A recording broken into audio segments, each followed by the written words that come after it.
What's going on, everyone? Welcome back to Movie Emporium's spoiler discussion Ending Explains videos, where I discuss a film in length or Ending Explains, whatever you want to call it. I'm sure you guys will let me know in the comments how bad I did. Today, we're talking about, of course, Dune, the 2021 adaptation of the Frank Herbert novel.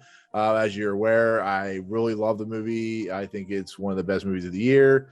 But before we begin, hit the comments below, hit the subscribe button, all that good stuff. Hit the like button if you like these videos and all that good stuff.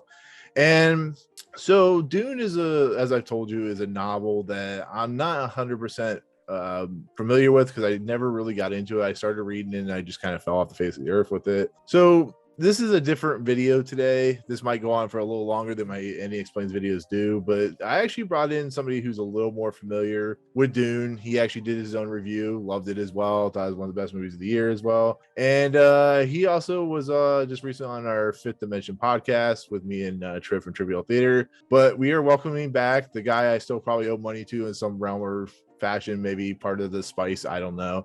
But here we are with Jacob Anders Reviews. What's up, Jacob? Hi.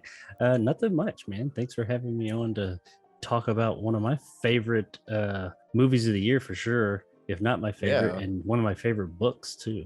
Exactly. Now, as we can see in the background there, you have some kind of parasite, also known as a sandworm. Yeah, that's my sandworm.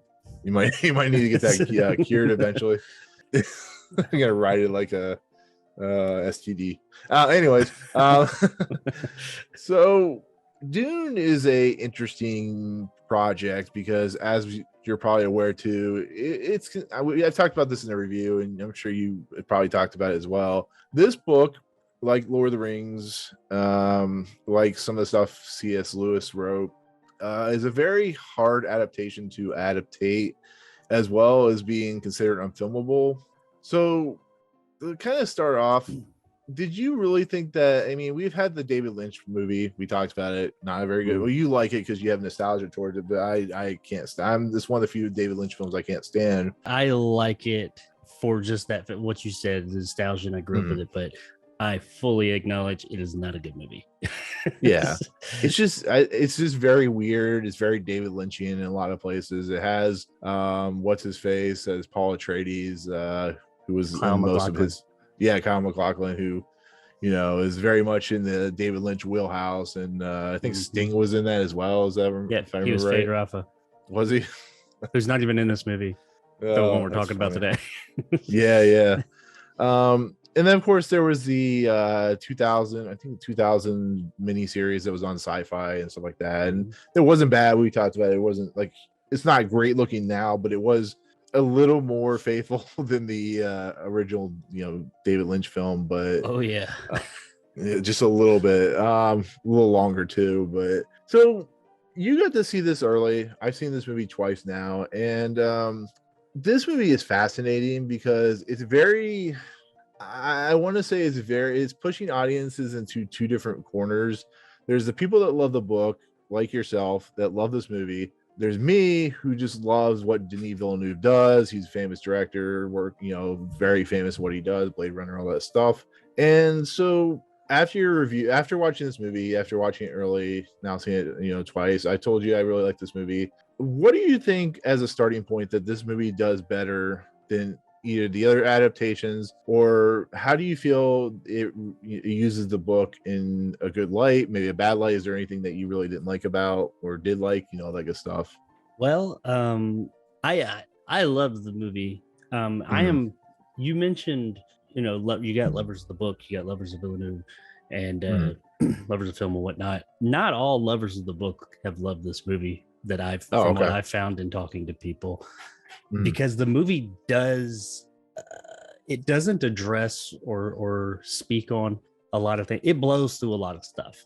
It drops hints and shows things, but for those that aren't the uninitiated, if you will, if you aren't familiar with the book, there's things in the background that it's just stuff in the background. It doesn't take away from your experience, but if you are a lover of the book, you'll notice these things. And I think the idea was that, hey, we're already splitting this in two, but it's such a dense, like well-populated, just so much going on in this story.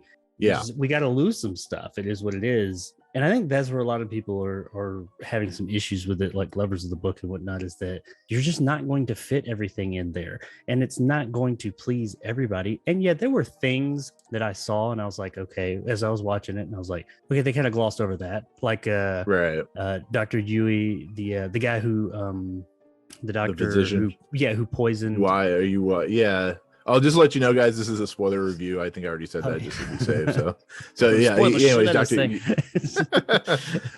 Yeah, it's Doctor. I think UI, if I remember it. Yeah. Played by Ching Chen. Yeah, his whole story was pretty neat, pretty kind of fascinating, and it's just kind of glazed over in the movie. I mean, it's there. So like they did things, they put stuff in the background to show him do things. He mentioned things. So if you have a knowledge of the book, you're able to fill in some of those blanks. But what I really did like about it, and I think this is what some people are missing, is if you haven't read the book, you were able to still enjoy it. And that to me says that's a good adaptation. They put enough of his character stuff in there to where you're still able to at least somewhat understand why he did what he did and that he is remorseful for it. Sure, the character is not as fleshed out as he is in the book or the miniseries or whatever. And I would have loved, as a lover of the book series, I would have loved to have seen every single one, like aspect of his character and the many other things that we could talk about in a bit. But I also understand it is an adaptation. And when you are adapting, I say that right? Adapting? Yeah. When you're adapting, we'll go with that. When you're adapting a story, it's not a carbon copy. You're taking something and saying, okay, this worked on the page. How can I make it work here in 2.5 hours or 2 hours, 40 minutes, whatever it was? And still make it intriguing, because sure, there's plenty of story in Dune. There's plenty of stuff there to just go on and on and on. But that was the problem with the David Lynch one. He tried to take too much of this incredibly dense world and book and story and cram it into a small amount of time. And some people say, well, he got more of the stuff. Like the stuff about Dr. Yui is in there, and that's just the example I'm using right now, but he got more of the stuff, and it did. There is more of these things in the David Lynch one to a degree, some of it, but it's a fucking mess. Pardon my French. It's just like it's a mess because it's just too much in there. You watch that movie and you're like, oh my God, I need an encyclopedia to watch this thing, which the DVD and I don't know, the Blu-ray, it comes with an actual encyclopedia. I mean, I didn't, sounds even like a David Lynch thing.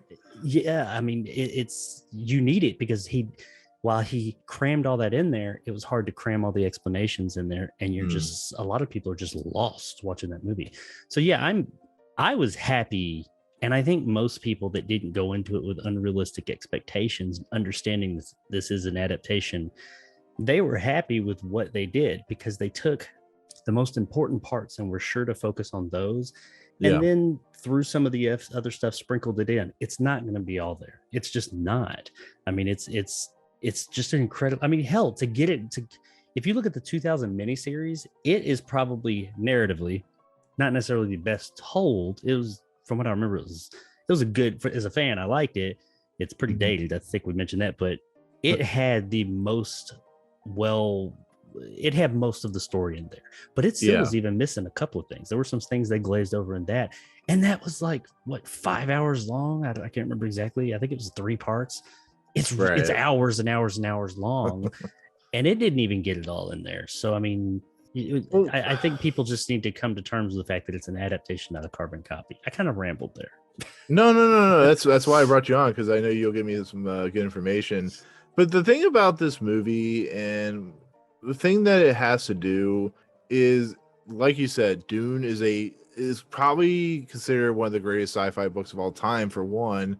But it's also a very, very dense book. It's basically a book like Lord of the Rings. I keep going back to Lord of the Rings, where it literally introduces all these moving parts and pieces. You know, we have Caladan, we have Arrakis. What's the planet that the Harkonnen live on? You know offhand? Giddy Prime.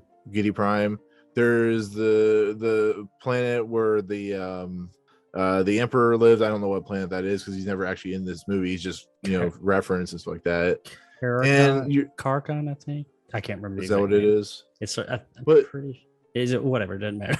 Oh, okay. But you're introduced to all these planets. You're introduced to probably, I don't know, 20 characters, and you have to tell this story that not only makes sense, but you have to tell a story that is faithful to the book as possible as it can be, which, unless they did like six parts of this Dune, it's not going to be possible to make it truly faithful.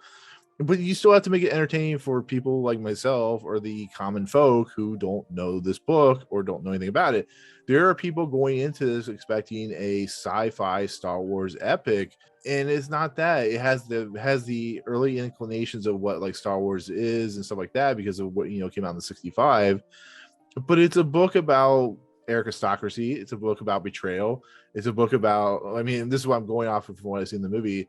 It's a book about warring clans, and it's just a book about all these things about a prophet. It's about this group on Arrakis that's the Fremen and stuff like that. You're introduced to all these moving parts, and what this movie does so well, what I don't understand why people don't understand, is they literally took this book, adapted into at least the first part into a 2.5-hour movie, and somehow it works. Somehow it makes sense. Somehow everybody in this part, they could expand upon, like you said, the Baron Harkonnen stuff is like, why is he in the goo, or what's wrong with his back? Because there's a point where he floats above the ground, which I'm sure is explained in the book, and you don't really, it's never really fully explained. There's other stuff that has to do with other characters and stuff like that, but I think it truly works just on a pure technical / adaptation level that, once again, like Lord of the Rings, somehow they made it fashionably work. It really is just ends up being a movie that you have to maybe read the book about, but it's not that confusing. You kind of just get the gist of what's going on, just more in a layman's terms, I guess. I don't know. Well, that's the thing. You hit the nail on the head. Is what Villeneuve had.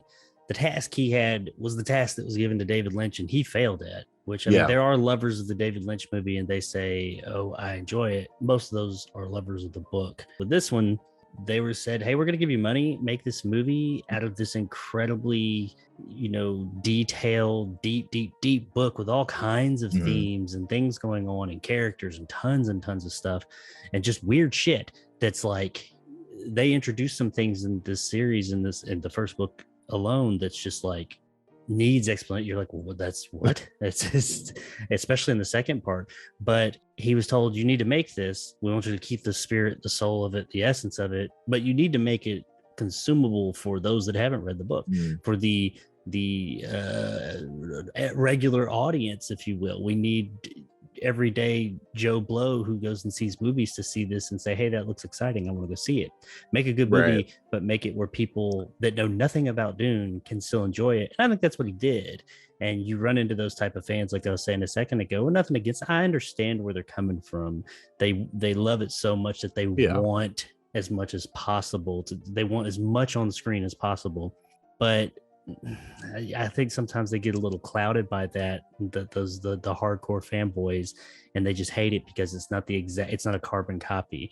And they got to understand, in order for us to get these great movies made from these great properties that we love that came from these books, it's gotta be digestible for everybody, or it's not successful. And in Hollywood, if it ain't successful, they're not going to make it. Exactly. Yeah, because for instance, going to spoilers, spice is, well, it's not really a spoiler because it's the main thrust of the movie. Spice is the main substance that every single entity wants, and there's some stuff in there that gets really confusing about the faster than light particle stuff. They have it looks like a portal device, a big weird oblong shaped thing, and they come through when they go to the planets. Yeah, and they talk about how spice is like the life giver, extends human life. But what exactly? Here's my question. Something I was confused by: how does spice work on a level that is like how does it work in machines? Like you see them like breathing apparatuses and stuff like that. You see that it's used for space travel. Like what is it that I just never really kind of grasped what was going on? Well, really and that's another part of the movie they not glossed over, they just left out of this one, which I guess knowing the second part of the book, honestly, in this story, with the direction they've gone, they could leave this crucial part out. But if they're going to go on with the series, they're going to have to include it at some point. There's this thing called the Spacing Guild. Each of there's guilds and houses and all that in this world, but the Spacing Guild is a big deal. They are they used to be human, or there's humans there. They're kind of like the Bene Gesserits, like that kind of like a house or a guild. And what they do is they foster intergalactic travel for everybody. And the way that they do this is the navigators, which they are the chosen individuals in the Spacing Guild that have like taken spice to the level and ingested it, and they have like mutated into these beings that they transcend space and time, which is something that does end up happening with Paul Atreides later on. But they transcend space and time, and they are able to bend space and change it their will. And that is how so it's not really machines. They're not part of machines. They're in these little things. It seems like kind of a sad life, but they come out and they enhance these machines and they navigate so that people can travel these long distances. And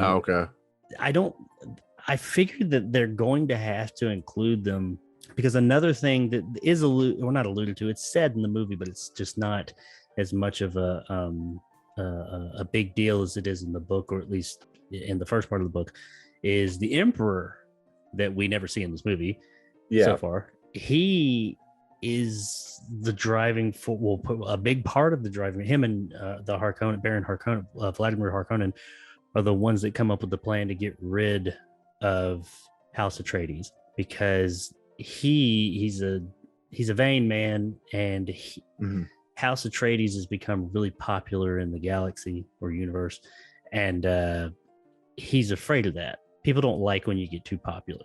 I think they mention it a little bit in the movie. They just seem like, what I gather from this movie is the House Atreides, they were a royalty of some sort, but they were on the good side. They were the people that were really trying to change things, even though they were tasked to take over Arrakis. And Harkonnens did not like that. They got butthurt basically, and they, the Emperor, kind of helped them out. But in the original, it's kind of the same thing in the movie. It's like I said, it's not as big a deal. Like when the Bene Gesserit goes and talks to Baron Harkonnen, or I think she talks to the Harkonnens, and they talk, and she says silence, and they have the silence laser shield thing come down, and she says, this is the Emperor, nobody can ever know that he wants this.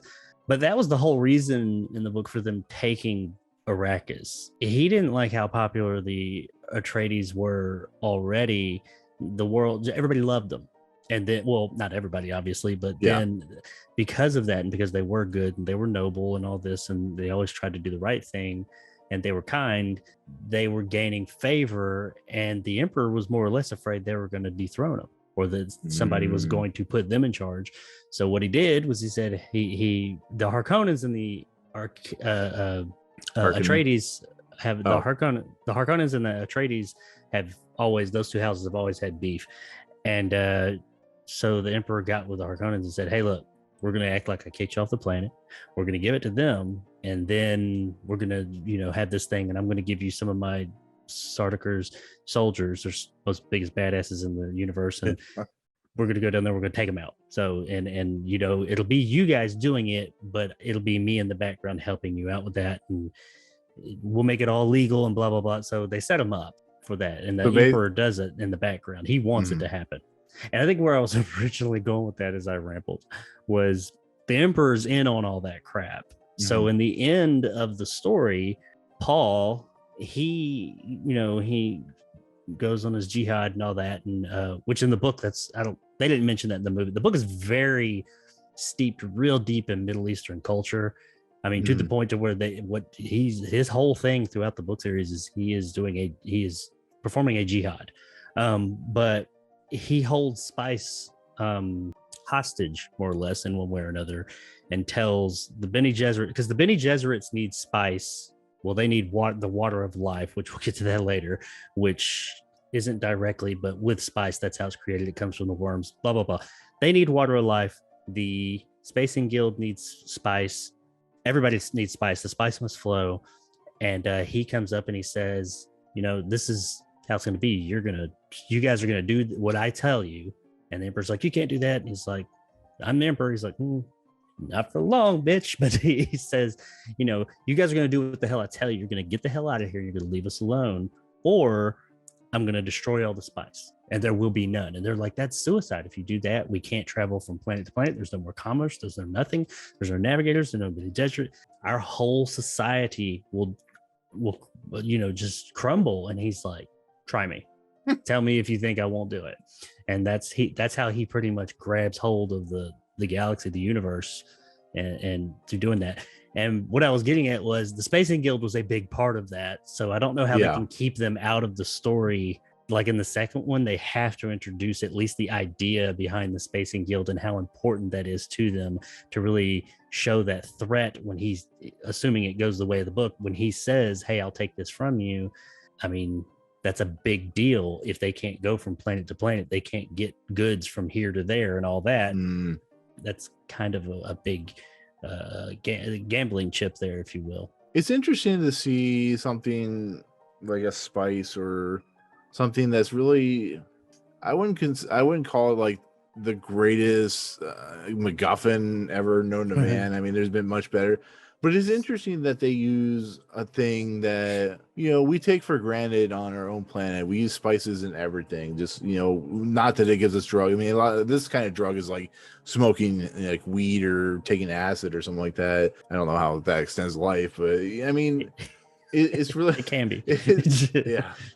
But it's really interesting that a spice is so powerful and so relied upon that it's like, if you look at like coal or something like that, it's a much smaller thing. But if you look at coal is something that is the way of our life. It's used as a source of, keeping us, extending our life, I guess. It really is fascinating that there is some kind of level of mirroring between spice and the people who want to control it, and America or the world and how things are used. And there are people constantly battling one another for nonsensical crap. And it's funny you say these things, because many, like through the years, since that's more or less what many say, is that the spice melange, which is what it's actually called, but they just short call it spice.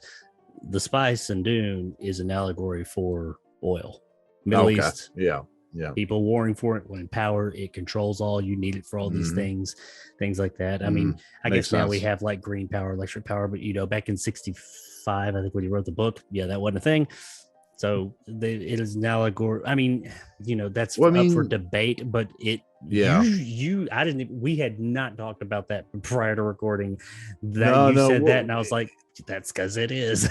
I mean, hell, like Lord of the Rings, it's an allegory for war and for the causalities of war and controlling and stuff like that. And that, I mean, it makes sense that it's oil because power. You can look at all these books, Hunger Games, Harry Potter, fucking this. It's all about power. It's all about how we control things, and it's really crazy to think about. But what makes this movie or this book, movie, whatever you want to call it, both things really interesting is it focuses on a particular individual, a particular central focus, and that of course is Paul Atreides, and it's played by Timothy Chalamet in this movie. And I think Messiah, thank you. Yes. But as you said, it was based off Middle East, stuff and like that. And what makes him so interesting is he's a kid who's born part Atreides, part Bene Gesserit, which is very Charlotte Rampling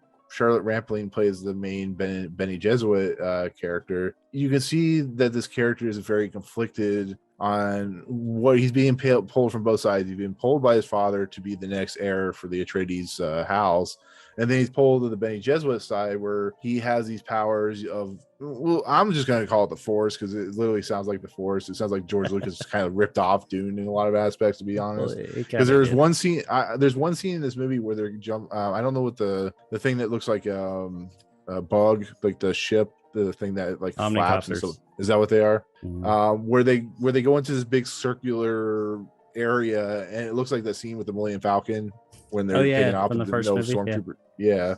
And it's really interesting to see this character. Just he is like, I can't remember what they call the character, but he's like that Luke Skywalker. He's like that character that has so much importance.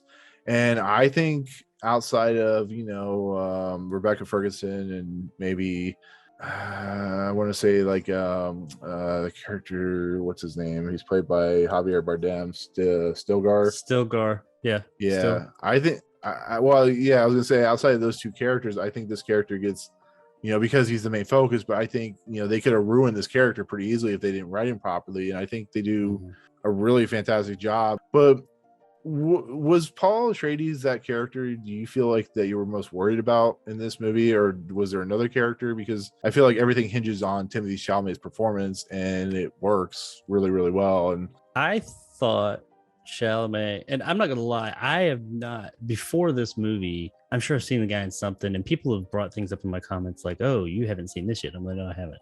I'm not as familiar with Timothée Chalamet prior to this movie. I've heard of his name. Of course, he was coming to this, and this movie was supposed to come out 10 years ago, but I thought he did a fantastic job.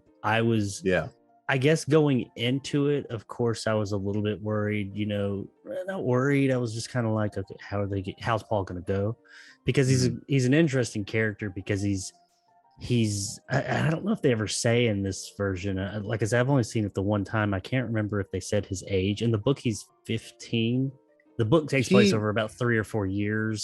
So he's supposed to be 15, I think, in the book. And I would say like he's like 18, 19. Yeah. I mean, he's young. He's definitely young. Same. Yeah. And, but he's young, but he's kind of wise beyond his years, because he's never, there's a sadness to it, because he's never, in the book series, he didn't hang out with other kids. He didn't go to regular schools. He was bred to be, royalty, and his friends were, these warrior men and stuff like that, people that trained him to fight and things like that. There's also a thing in the book. He's actually being training to be a mentat, which remember the character, there's one for every house, but the guy who what is his name? He always plays the crazy guy. Character? No.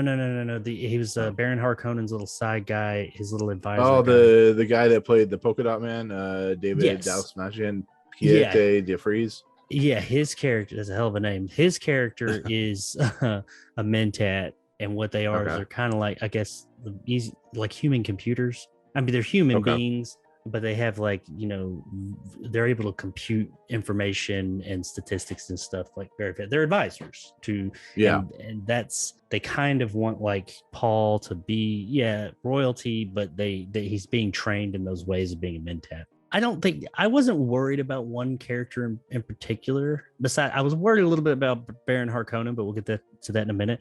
I wasn't worried so much about each character in particular, especially with Denis Villeneuve being there, because I think I've loved every one of his movies.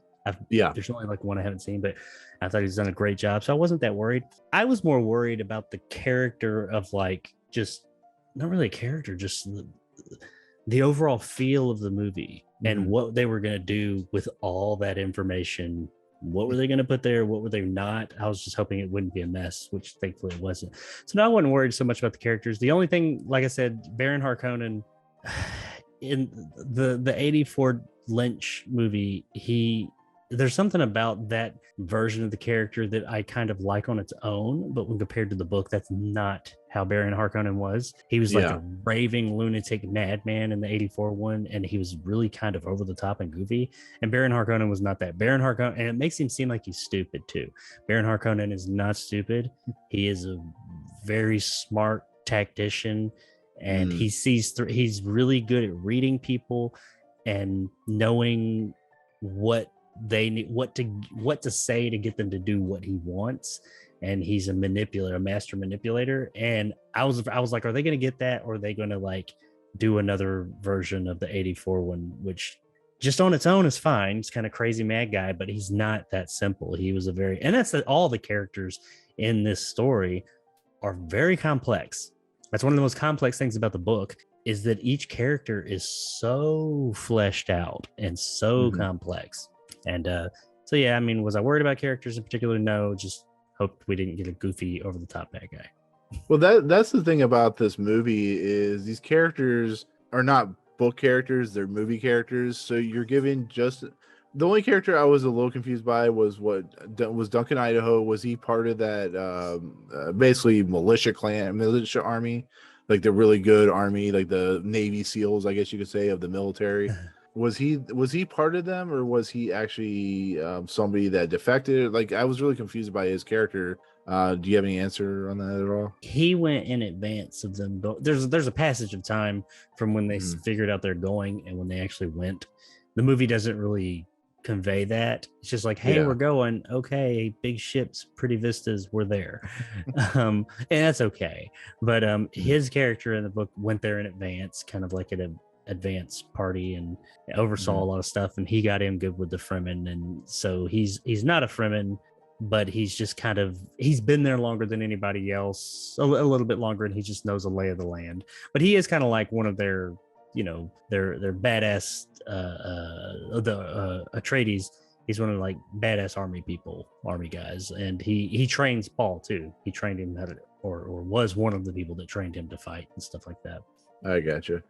Yeah, but like I was saying, like these characters, like I said, they're not the book characters, they're the movie characters. So you don't need to give you don't need to like do a narration. Like, here's Lady Jessica, and she was no narration.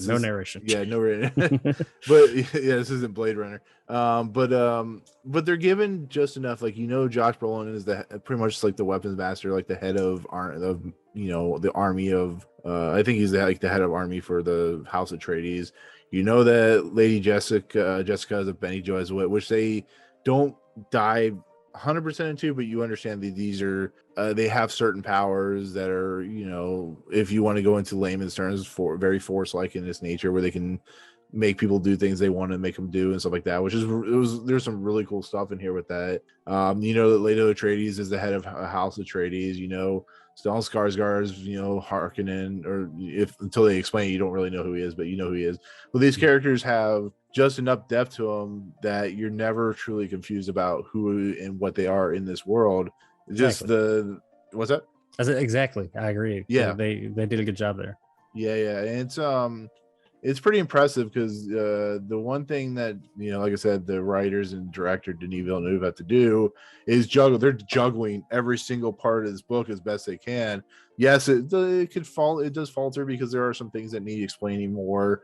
Is there any point in this movie where you didn't feel like it worked? Is there any point in this movie where that you felt like they did like an absolutely fantastic job? Is there any scenes, is there one particular scene that you really enjoyed the most? Or when I think about this version, and the things that I just liked the most was, I was kind of relieved that, they picked the right stuff, in my opinion. Not everybody's, but they picked the right stuff to focus on and put in there. But things that stood out to me as like, when I think about the movie, and some of the first scenes that come to mind, this isn't so much a scene. The look of Giedi Prime, or the homeworld of the Harkonnens, I really liked that. It just was, it's supposed to be really dark. They're kind of supposed to be like the Nazis. I think that I missed this. Somebody told me that there's like swastikas and stuff in their architecture in this movie, and there's Jewish. There's like Stars of David in the not Harkonnen, the Atreides architecture. I did not notice that, but somebody in my comment section actually was saying that, and I was like, I'm gonna keep my eye open for it next time. They were like, that was just too much. I was like, well, I didn't see it, and I saw it on a really big screen. But anyway, well, Giedi Prime actually feels the most like Blade Runner. It was really weird, like how much it felt like, because like the buildings are very cylindrical and stuff like that. Yeah, it has that. Yeah. Well, they're very like just technological, not technological. They're very industry. It's like an industry planet, and Right. a planet of industry instead of a city of industry. But they're all about that. They give no shits about ecology, the ecosystem or any of that. They're just like money, money, money, industry, build, build. Bad. But a part of the world. Now, this is actually explained later in the books, and this is another thing, real quick, a side note. Some of the complaints some people have lobbed about things that were left out of the story, I might add, aren't really left out of the story. There are some, there's definitely stuff that's left out, but there are some things that are not explained in the first book, not in the detail that some people are complaining about. And I say some people, most people are saying they like the movie, but those that are coming on and like going real hardcore into the book and say, oh no, it was because this person's that and this and blah, blah, blah. I'm like, yeah, but that didn't show up until like a couple of books later. That's not in the first book, so you can't count that. But anyway, that's my little side note rant. Forgot where I was going with that, but I liked Giddy Prime. Yes, you did. Yep.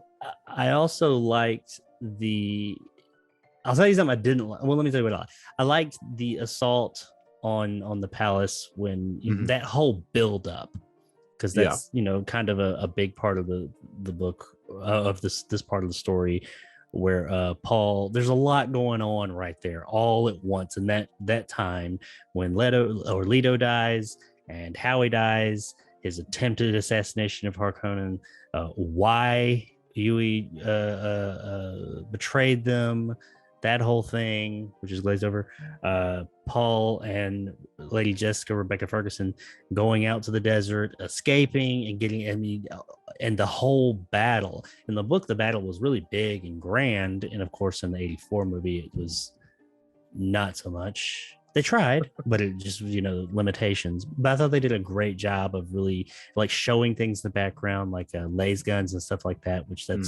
they're never even mentioned in the movie, but they're there. That's what I was talking about. There's things that are mentioned a lot in the book, but they're here in the movie. They just don't talk about them as much, but they're there. You see them and you're like, oh, okay, cool. I consider that, okay, it's there. They don't need to talk about it because it's right there. But I really liked that whole thing. The Sardaukar soldiers, the bad guy soldiers, they're supposed to be like these ultimate badasses, and they look it. I loved the way all the costumes were in this thing. Like the still suits. I think, they were awesome. Yeah, the still suits that they wear out in the desert and everything, those looked really cool. Because I actually liked that from the 84 movie, from what I remember. But I remember the miniseries, I was like, okay, that's cheap. But I don't remember exactly what they look like. I just remember thinking, yeah, that's not nearly as cool. But here they looked really cool. The actual armor they had for their soldiers and stuff was really cool looking, and just I like all the different houses and their character, their militia and everything. You could tell the difference between them. I thought it was a really neat scene. I mean, it stood out. It had some really cool visual cues and everything.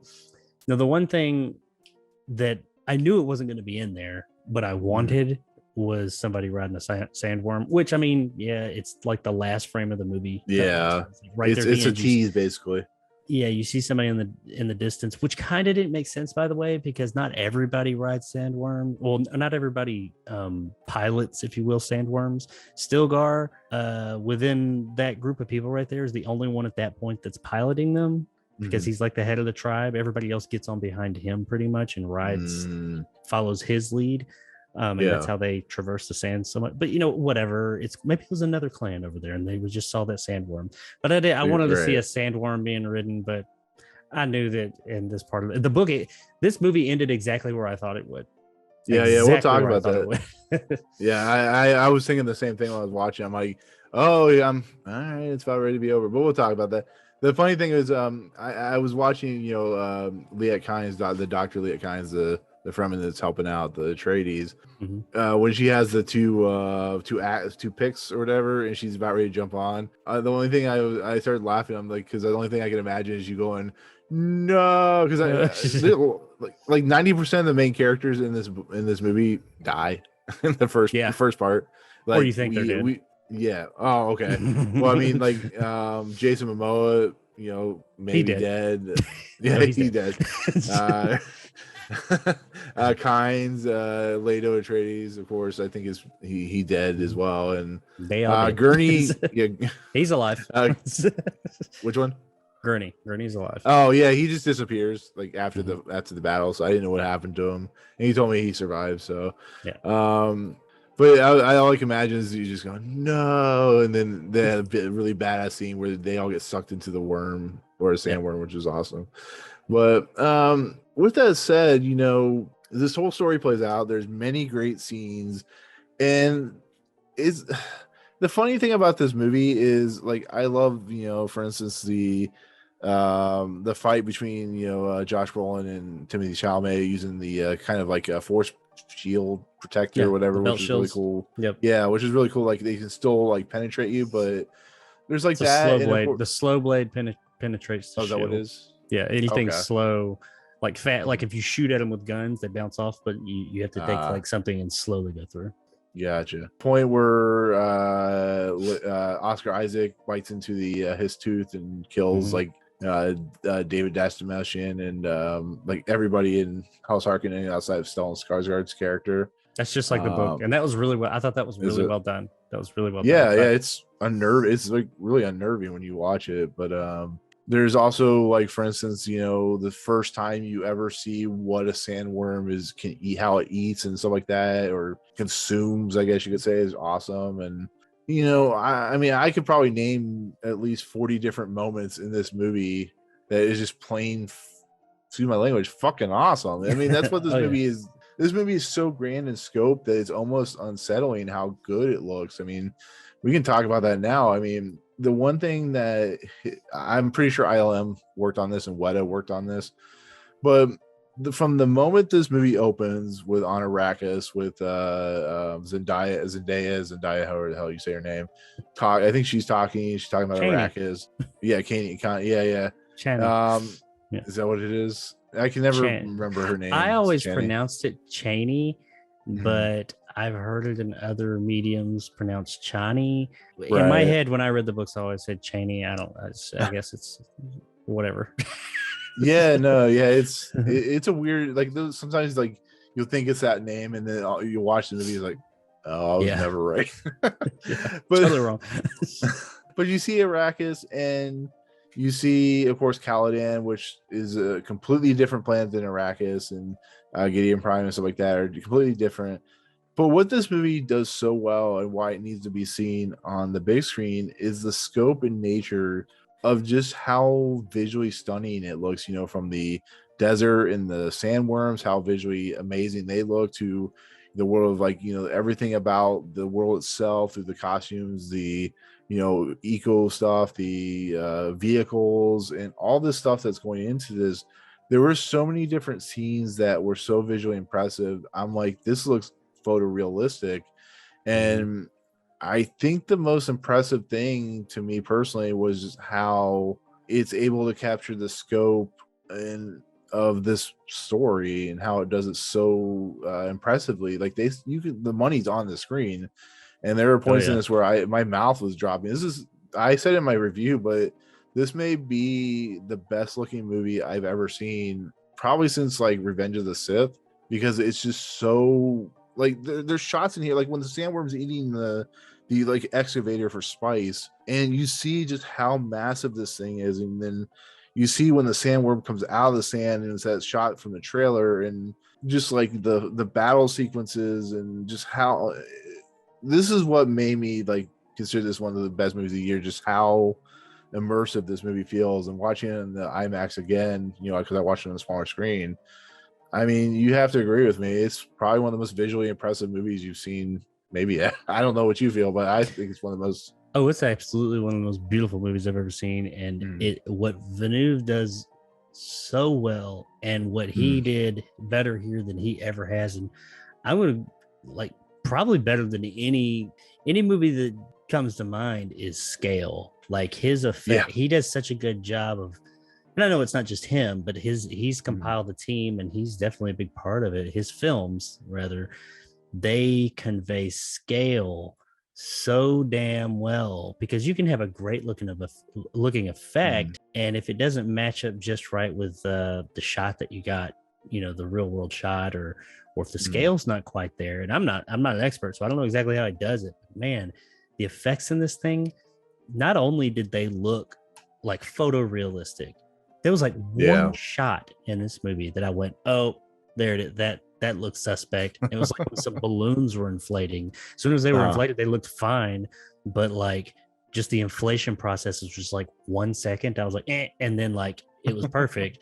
But everything in this thing looks so real. The only reason I knew that it wasn't real is because I know it doesn't exist. I mean, I know they didn't make that. That does not work like that, but it all looks so damn good. But it's not even just that. It's the sheer, when you see, like when they first get to Arrakis and they land and they had that big, huge welcoming party and they're coming in and walking off the ship. When they're walking off the ships, these ships look not just big. Yes, they're big, but you feel like they're big. The scale is there. You believe that, they're little people, big, huge ship, big open area. I mean, everything just looked so lifelike and real and felt real. And that's what really sold it for me. And what sold, like with Blade Runner 2049, a lot of the city shots and stuff there. I mean, of course, it all wasn't real. Probably most of it wasn't, but it looked it, man. It just, you believed it.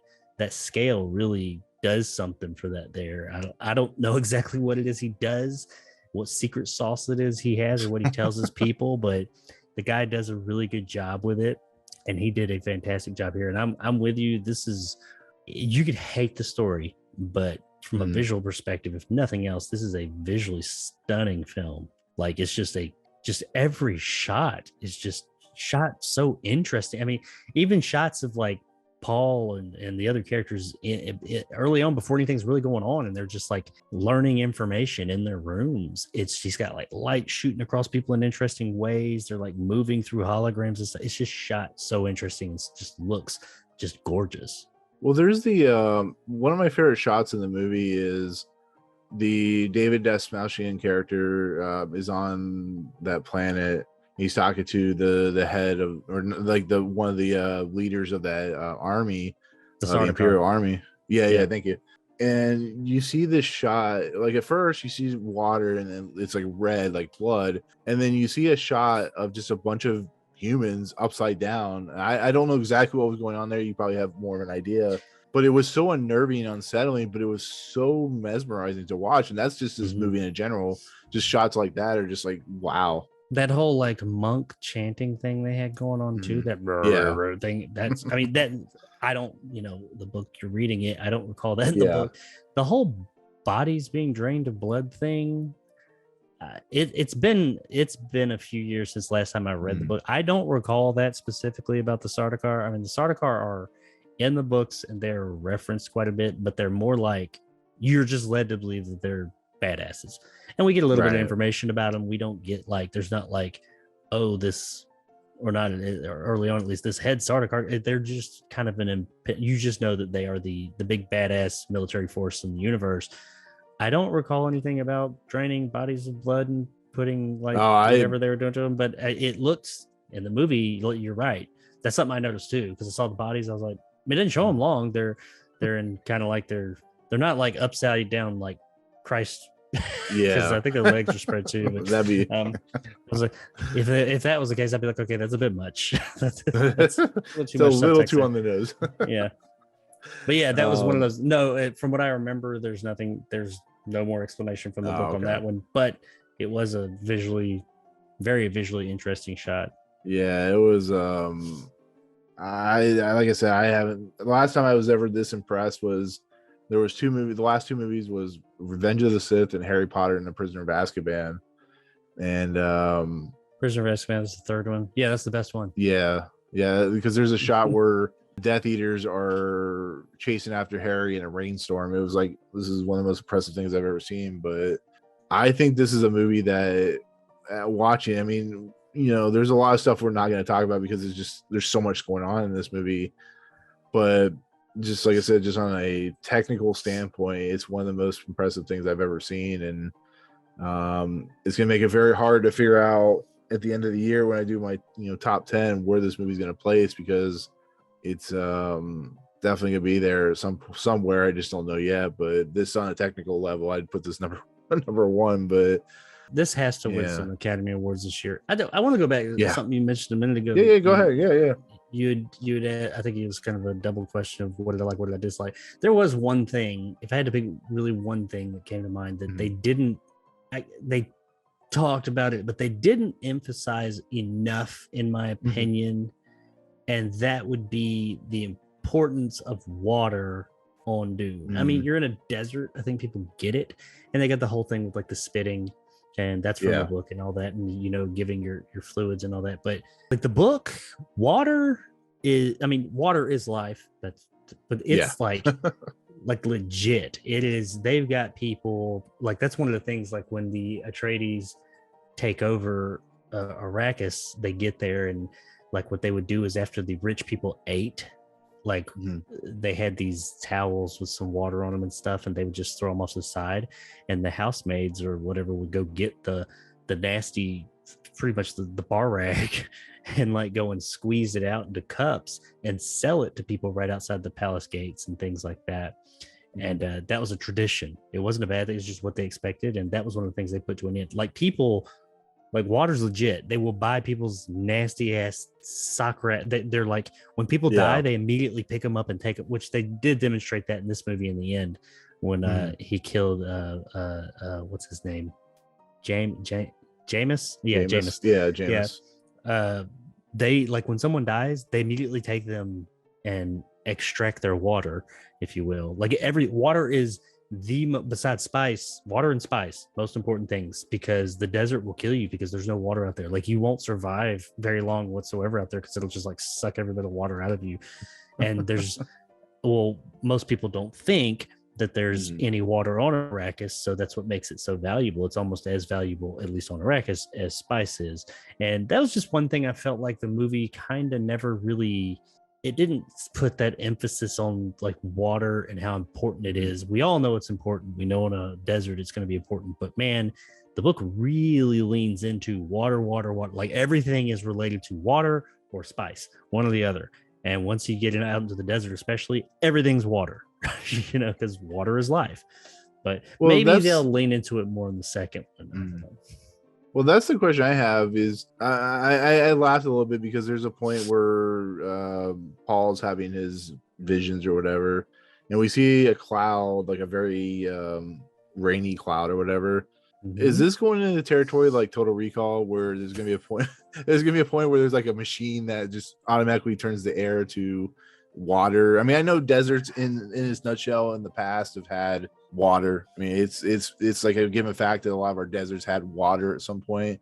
But is that something that's part of this book, or is there something that's leading into some other books about climate change in this series, about how he's able to affect this planet? Because I'm assuming that Arrakis is it just a desert planet, or is it actually a planet with different ecosystems? It's all desert. It's all desert. Oh, okay. But that comes into play not in this book. In the later books, actually, that becomes a big thing about making Arrakis green. But it also becomes a big thing. They go into like ecological issues, like, and they do start to like do things like that. And they're like, if you make it all green, that kills the sandworms. And the sandworms are sacred. And the sandworms have to live in sand. If there's no sand, no desert, no sandworms, that throws everything off. Sandworms are, the spice, the sandworm, all of it, works together. So they try and find a balance there. That plays into some stuff in the later books too. I've read all the books. I'm not as familiar with the later books as the first book, because the first two books I'm more familiar with. As the books go on, I have not read them as many times, and it's been a while. But yeah, that becomes a thing of balancing how much of it should be green, how much of it shouldn't be, people regretting that they did it in the first place, and just all kinds of stuff like that does come up about. Like I said, I'm not as familiar with them, and it's been so long. Whether there's some like subtext there about climate change and all that, I don't know. These books were all written around the same time. And back in the 60s, I don't think anybody gave a shit about climate change. Now, the later books, like by the time you get to the fifth book, it is, I'm sure it was the 70s, maybe even later. I can't remember. I read them many years later, but yeah, it may not. I'm not sure, but yes, that definitely does come up, the whole changing. However, one of the things you learn in this book, or I'm assuming in the second movie, is there's actually a shit ton of water on Arrakis. It's just under the surface, and the Fremen have it. They have a shit ton of caches of like big, huge water supplies that they're just holding on to, and that's how they get by. They still treat water as like very precious though, because they understand that while there's a shit ton, the only reason it's here is because we're not letting anybody get it. And but yeah, it that's a thing. We'll kind of go into like the last part of this movie, but of course Paul and Lady Jessica escape through the sandstorm and stuff like that. The Fremen are given just enough information that we know that they're like indigenous to this planet, or at least I think they're indigenous. I like I said, I never read the books, but they're, according to the movie, they're indigenous. They've been taken over like Christopher Columbus did with the Indians and stuff like that. And that's a part of it. It's more Middle Eastern as far as like, you know. Well, yeah. That's what I'm sorry. That's we're right about that. Yeah.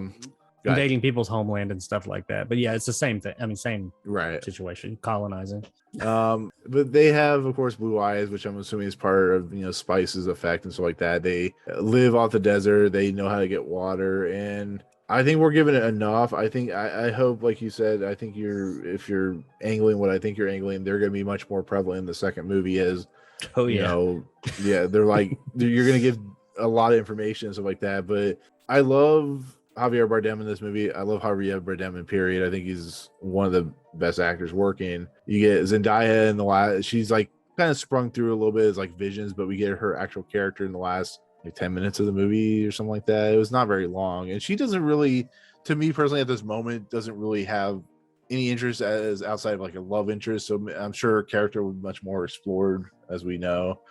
But yeah, she, well, I mean, you actually mentioned she does, absolutely. Okay. Her and Javier Bardem's character Stilgar, if you love Javier Bardem and they follow the book, you're gonna really like the second one if they make it, because he is in it a lot. He has a much larger role. The second movie, or the second part of the book, is all Fremen all the time. They, as we saw in the end of this one, they become part of the Fremen. They more or less become Fremen. You know, Paul he's a savior character. He becomes the savior of them. He becomes Muad'Dib. He takes on the name Muad'Dib, which sounds like Muad'Dib, which is their savior that from another world, etc., etc. So yeah, Neo. I think you made that comparison one time. But with Zendaya, her character Shani, she is important. You said something interesting to me a while back, though, when we were talking about this movie. I think before any of us had seen it, you said that, I think it was you, or you showed me an article or something saying that the second movie is gonna possibly be focused on her, like it becomes her movie. Oh, I think you're right. Yeah. Because there was a lot of talk. There was a guy named Robert Mile Burnett who read the script for this movie and said she was only in like a few minutes of the movie, and then I think either he said something or there was a story written about how she was going to be like the main protagonist of the next movie, which is, I don't know how you feel about that. It's really strange when your main focus is Paul Atreides, and I don't feel good about it.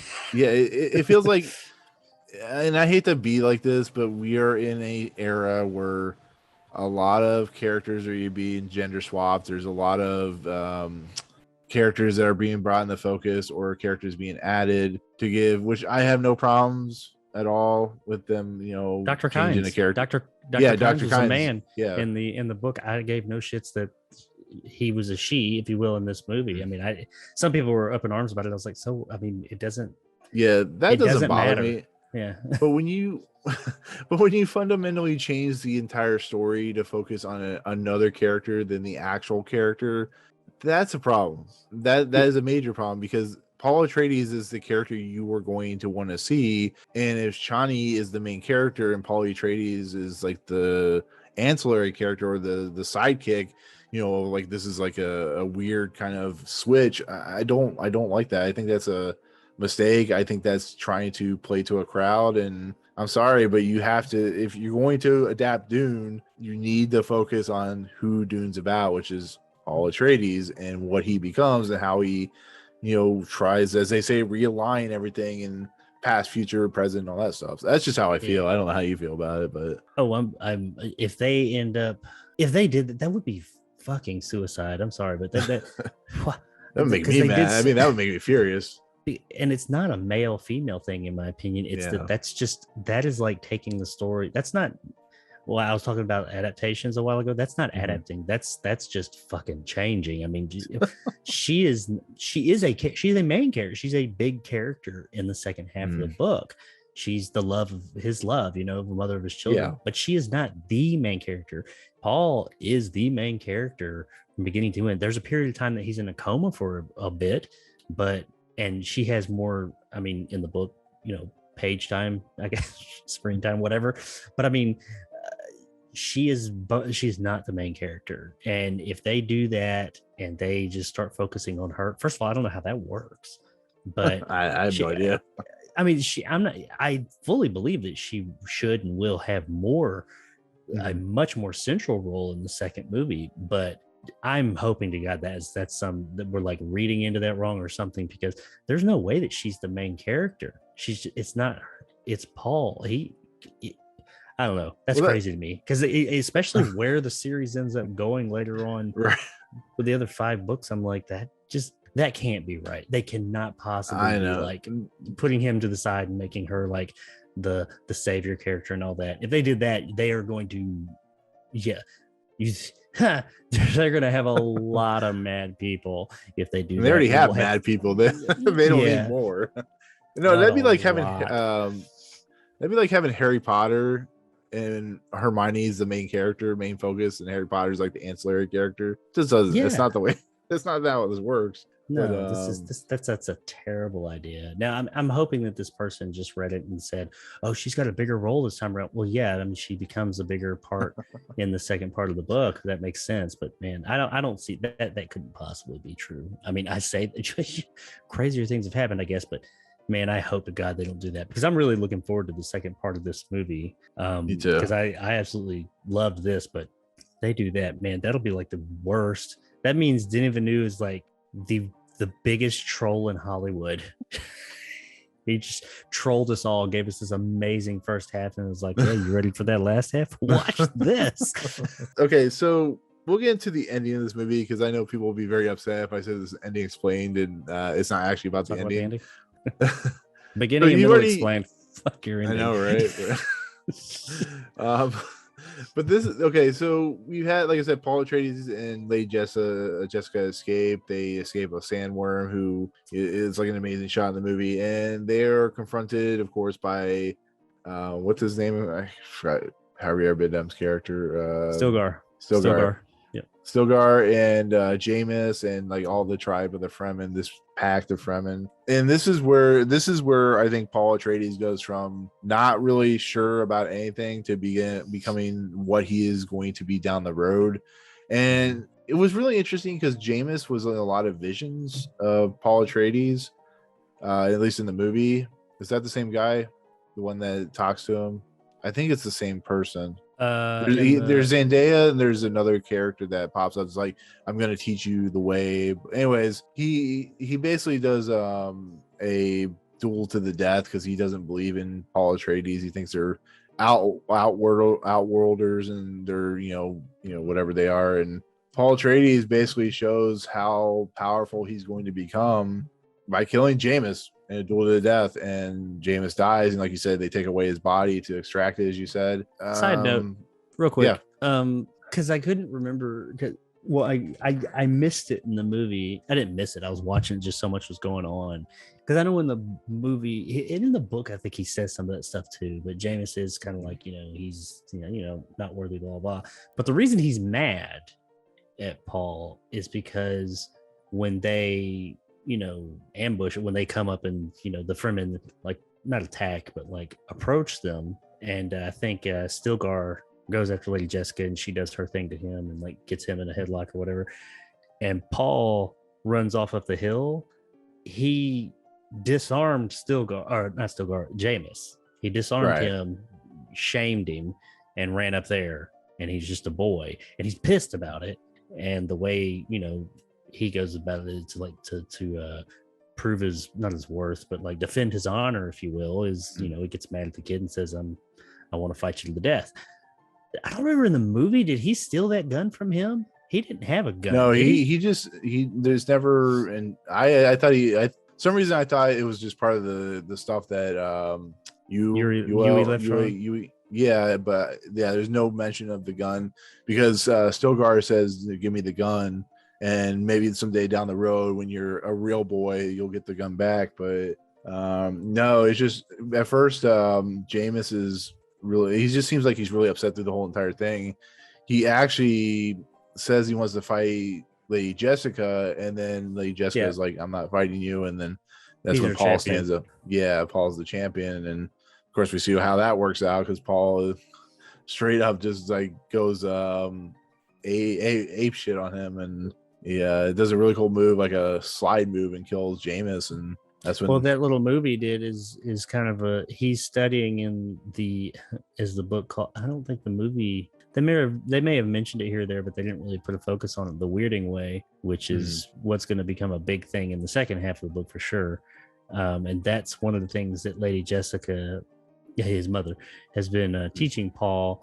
Is it's kind of like a hand-to-hand fighting style where the Bene Gesserits can, they're more in tune with time and space, and it's like they move in such a way and so fast that it almost seems like they teleport to the other people that are watching. So that move was kind of like a precursor to that, if you will. He wasn't straight up like, I don't think he was supposed, well, that's how I took it. He wasn't supposed to be straight up weirding, but he was like he's still training in the weirding way, if you will. And he does like the voice and everything where he's controlling people and all that stuff he's gained from his mother that she's not supposed to teach him because that's one of the things that I think at the end of the movie, in that series of flashes he has at the end, they mention you hear it, but the Reverend Mother in the beginning of the movie that comes and puts his hand in the box, testing. Yeah. She's pissed at Lady Jessica because first of all, she's like, you're supposed to have a daughter, which I guess, of course they could control that. But she had a son for her Duke, so he would have an heir. And there's a prophecy amongst the Bene Gesserit. Bene Gesserit are all women. No man has ever. The way that they become these things is they take this stuff called the water of life that excretes from the worms and yada yada yada. But this special stuff that they take that comes into play later, and no man has ever survived it. A lot of women don't survive it. If they do survive it, they become Reverend Mothers. But there is tale of this one man that will come from a Bene Gesserit, and he will be able to take it, and he will become kind of their savior. Well, not a savior, kind of like they're just big dick. That they call the Kwisatz Haderach. Kwisatz Haderach. Sorry, it's a weird name. And he's a lot of weird names. Yeah, he's the main. He's like the male version of a Reverend Mother, but he's supposed to be like all seeing. And that's essentially what they're saying. You think he's that. They say, oh, no, he can't be that. You can't make him that. You think he is, but he's not. But he essentially does become that. So he's like kind of a double savior. Not savior. He's a savior to the Fremen people, but he's also just like this messiah character to a clan of people on another planet also. Because you actually see it when you're watching it. You see how she reacts when the Reverend Mother is testing Paul. You see it in how she's trained him this, which is really cool. The sign language, which is really cool. The different vernacular stuff and how they talk, and it's like coding. It seems like a lot of coding and stuff like that to keep, for instance, the deaf guy on the deaf Harkonnen or whatever on the ship. They're able to kind of work with that and stuff like that, and it's really cool to watch her basically teach him to be prepared for something like a cataclysmic event, like a House Atreides almost being succumbed. But that's what makes it really interesting when Paul at the end of the movie just kind of makes his own choice, and you see it on Lady Jessica's face. She's not happy about it because she's actually kind of in amazement too, because she never believed that that's what he was going to be, the Kwisatz Haderach. She just, but as she sees in the book, it's, you get a lot of that, like from her perspective, as she sees him do these things, she's like, could he be the one? Could he be the one? And as he grows as a person, she, sees that he is. But also, the Fremen are the same way. As they see him do these things, they're like, oh, a man that would come from off-world, and he'll be trained in like these special ways. He'll be able to do this. They keep seeing these things as well. So she's not like upset that he's going down that road. She's more, or not upset with that so much. She's more fearful for her son. In the book, it was all about, a mother's love of her kid and seeing him go down this road that she knows he's going to be powerful and he's going to be all this and that, but it's going to be a road paved in like lots of, misery and upset and just heartbreak and stuff like that. And she just wants the best for her kid. Yeah, you see that actually, small pieces and doses where you see a lot of times when you see the visions of Zendaya's Chani character, or you see him on the battlefield fighting. It sounds like, as you're saying, there's going to be a lot of very sad, very depressing stuff that's going to happen. It's also kind of funny because the biggest contention with this movie, outside of this, people being apparently confused, is the ending of the movie, with the fact that they're walking across the desert. It's very similar like Fellowship of the Ring, where they're walking towards whatever, and it just ends. It literally just ends with them walking. And I thought it was a perfect way to end, because if you go any further, you're going to be using too much of if you're going to do it 2 parts, you might want to end in a place where you are being teased. Basically is what it's doing, is teasing you for the future of the story, the second part of this book, which I thought was perfect. I don't know how you feel, but most people, especially in the theater, like, what the hell was that? That was what I got. So, well, I mean, I don't know. I guess I always knew that this was, going to be, I've for a while, because it was publicized that this is, part 1. They don't call it part 1, but it is, this is the first half of the book. And knowing the book, I've been sitting there, I think even on my podcast months and months, if not last year, I remember saying when I was talking about that hey, there's 2 parts to this thing. I was like, I guarantee I know where they end it. And it was right around when they meet the Fremen. Do you think, after everything's said and done, do you think the story, the film, do you think it is a film that do you think it's too complicated for people? Honestly, that's my question. Do you think it's a book? I mean, the book's complicated, but do you think the movie is going to put off a lot of people? I guess we'll leave it there, not to make this too much longer, but as compared to the book, no, I think this is I don't mean this in a negative way, but I think it was a great simplification of the book. It's still a complex movie, I think, but I think they did a great job of making it. I think the movie can be as complex as it can be, more complex if you want it to be. Yeah. Because there's a lot of stuff there that is not necessarily central to this film's narrative, but it's there. Lots more story, lots more world, but it's also presented to us in a way that is digestible enough for those, because let's be real, I think we were talking about it earlier. I don't know if people nowadays want deeper, they say they want deeper stories, they want more fleshed out worlds, but they don't act like it. When we get movies that are more fleshed out, deeper, with these grand scale stories, people just don't go see them. I mean, the last big thing like that was really deep was Lord of the Rings, and everything since then is just, kind of not done well. Right. Yeah, it's gonna be interesting to see how this movie performs with everything that I've seen already, even the 2 screenings I had. I know people are really excited to see it. I'm excited to see how people that are, people that don't like live and breathe movies, people that don't review movies, like we do, and people that aren't fans of the book, just, your everyday Joe Blow who, watches a movie on Friday night or whatever night or something like that, or, with the family or something. I'm really interested to see what those people think because those are the ones that make the money for these movies. They're the majority out there. I'm interested Right. to see what those people think about this movie. Yeah, it's gonna be really interesting. I think that's like I said, like I tell people you should watch on the biggest screen, but I think having HBO Max is gonna help kind of determine how long people can stand can watch the film without turning it off. Yeah. Like I said, they'll be really excited to go into it, but with all its complexities and everything that it's doing, and we've been talking for quite a while, I think it's gonna be interesting to see just how it plays out. And like I said, I want a sequel. I hope for a sequel, and yeah, we'll see what happens.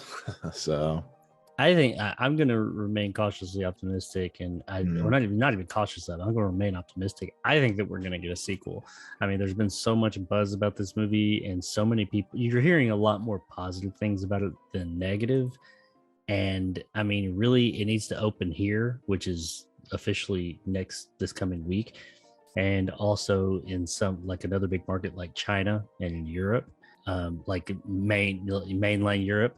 It has opened in some smaller territories, and I was happy to see while people looked at it and they're like, "Oh, it opened."